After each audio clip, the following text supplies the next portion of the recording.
Ladies and gentlemen, boys and girls, cats and kittens, welcome back to the podcast. And thank you.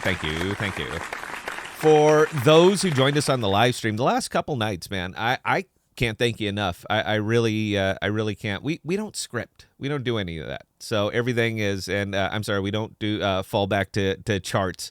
So everything that we have to kick out during these things is original thought. And you know what? I can't thank you enough for continuing to join us, supporting the channel, all that other good stuff. We love going live, and I promise if you keep showing up, we will keep doing it. So. Couple things on this one. One, I'm going to address the thumbnail. I'm a huge vintage movie poster buff. I absolutely love them, and there's something about it that the poster is the thumbnail of the 50s. That's what they had. All right, we didn't before there was such a thing as thumbnails. Those were thumbnails. So they were always very, aggressive, good colors, psychologically laid out. Here's who's starring, producing, directing, all that other good stuff, and the posters tended to be a little bit better than the movies. Now, I'm also a big fan of classic horror, classic sci-fi. So even a bad one, I'm happy to watch it just because I love the fit and feel. But those were the thumbnails. And nobody's really doing that. Nobody's doing it in the YouTube world. I mean, there is a formula that you do for your thumbnails, and I have no desire to do that. So we're changing it up. The bear is that it takes me hours to make a thumbnail to attach it to a 10-minute video. So that's fun. But I'm going to talk about AMP today, and it wasn't by choice. All right. Somebody over on our Discord sent us this link, and we were having some fun with it. And feels like I was personally called out in here a few times. When you say the creepy, weird looking bald guy, I know who you're talking about. And so you did kind of ask me, and I feel I should be allowed to retort just a little bit. And by the way, I'm not bald. I shave my head. It's a lifestyle choice because I'm 50, man. Hair is stupid. I do nothing with it. I don't care. So it's just it's kind of on me. But somehow this one, the whole thing degraded into AMP versus Cosmos. There's no comparison. All right, there's absolutely, you can't compare this. It's not even apples and oranges. It's apples and motor oil. All right, there is nothing. There's no similarity between this. There's no similarity between Cosmos, the IBC bridge, and AMP. One's a product, and one is an ecosystem. So there is no comparison unless you're comparing AMP to every single individual project that's happening over in Cosmos. There is no comparison, absolutely none. So I understand the emotions that go on with tokens, and I understand the emotion that goes on in crypto. So I get it, but you're not going to change anybody's opinion. All right, it's just never ever going to happen. It's like trying to change their political opinions, man. It's people are fixed. They know what they know. They believe what they believe. Allegory of the cave, and that's it. So there is absolutely no comparison in this one.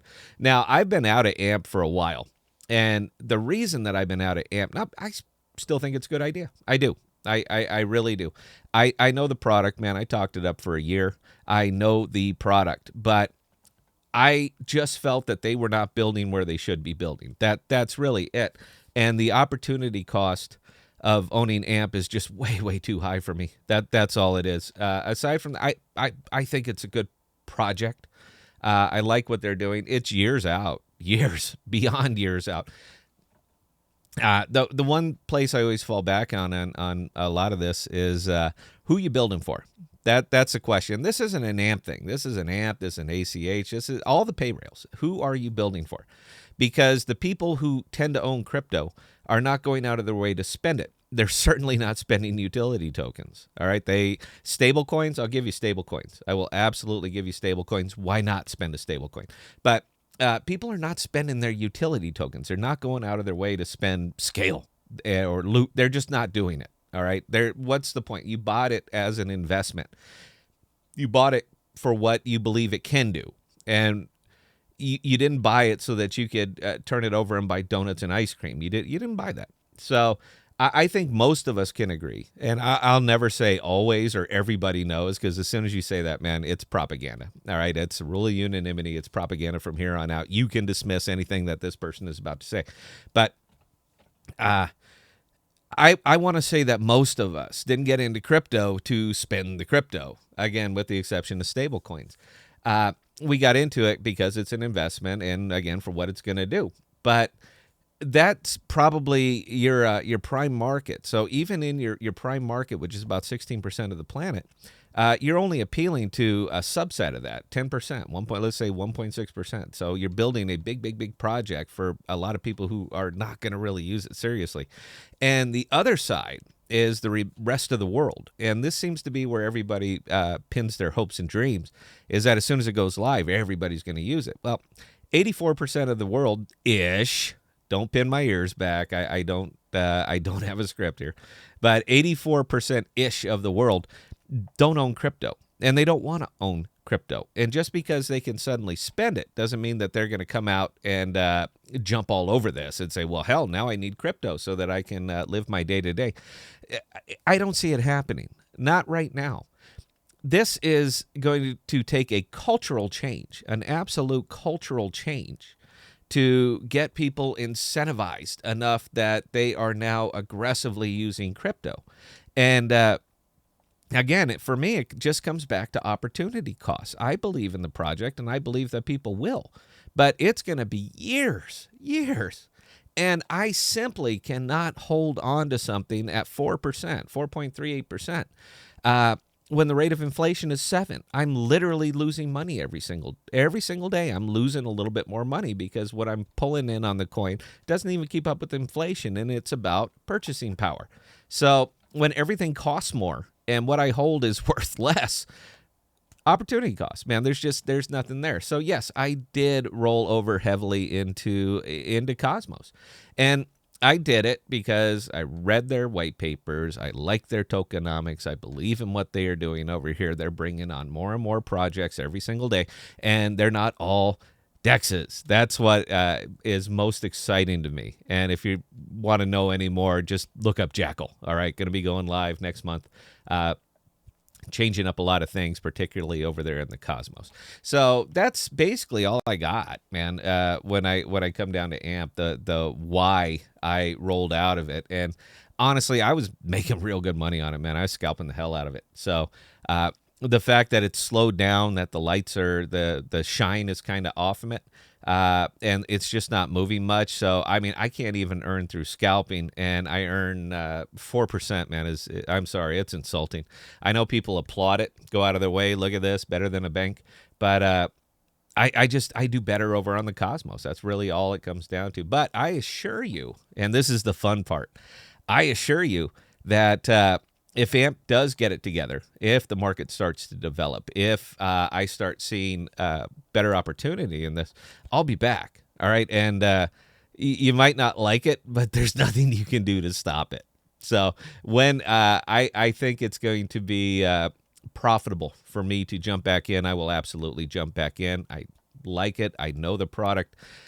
Not crazy about management. I know you absolutely cannot say that. You cannot say that you don't like the management. You have to love everything about it. And if you don't love everything about it, then I know the community itself won't suffer a witch. I'm a witch, so I know I've been burned up on this one. But last bit, and then I'll let it go on this one. kept seeing the term rug pull.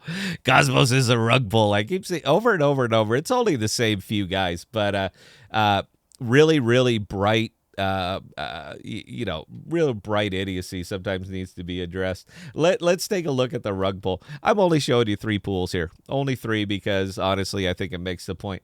Pool 1, pool 560, pool 561. If you add up the pool liquidity on those 3, it's a little bit over $1 billion. Just in 3 liquidity pools. Just in 3 liquidity pools. And the reason that you need these liquidity pools is because out here in the DeFi, there are no central exchanges. There is no exchange that's holding the liquidity. You provide the liquidity. You provide the liquidity. So when you put your money up, you say, I am going to enable my money. I'm going to let you guys use it, and I'm going to pick an APR and I'm going to pick the swap fees on it because you're using my money now. And that's how the liquidity pools work. This is why they work, and this is why I have so much of my money tied up into it. I am also by no means a Cosmos maxi. Absolutely not. If I find a better deal, I will be there. I will absolutely be there. But right now, as pragmatist, as the world is laid out for me right now, this is the best bang for my buck. That's all it is. Period. I have no personal emotional interest in this. And if something better comes along, I will go over to that because it's about my money. And all of these different projects and products that are coming up, they're not asking for my input before I invest in them. They don't send me emails and say, hey, Scott, what do you think about this? I read their proposition, and if it's something that I can get behind, then I will give them my money, and if it's something I won't, that I can't get behind, I just won't. But it's nothing personal. There's always going to be somebody else that's going to line up for these. So yeah, look, man, I have no problem with AMP. I don't understand why I keep getting dragged into these, why I would be dragged into these conversations at all. And by the way, from a pure internet perspective, attacking somebody's looks. What are you trying to prove here, babe? All right, my face is out here every day. I haven't seen yours, but I will put this out because I like to have fun. So I will put this out for the folks that are attacking me so directly. Bella at thepodcast.com. That's the show producer. Send her an email, and you are welcome to come on to you're welcome to come on to the show. I would love to be able to retort, and I'd love to do it live. But please keep in mind, I've been a professional broadcaster for about 25 years. My entire job was winning arguments. It ain't going to go well for you, but I'm pretty sure that my live audience would absolutely adore it. So Bella at thepodcast.com. Let's get you on. Let's have some fun, babe. I'm ready. Bring everything that you got, man. Bring the entire toolkit. We're gonna have a ball. So anyway, guys, that's what I got today. That's why honestly I don't talk up AMP that much because the fundamentals haven't changed. Nothing has really changed, and it's simply opportunity cost for me. Nothing else. Just opportunity cost. And yeah, that's it. That's what I got, guys. So thank you so much for joining me on this video. It's almost like a response video. I didn't call you guys out. You called me out. So until next time, please be safe. Please be smarter with your money. And that's it, man. Cheers.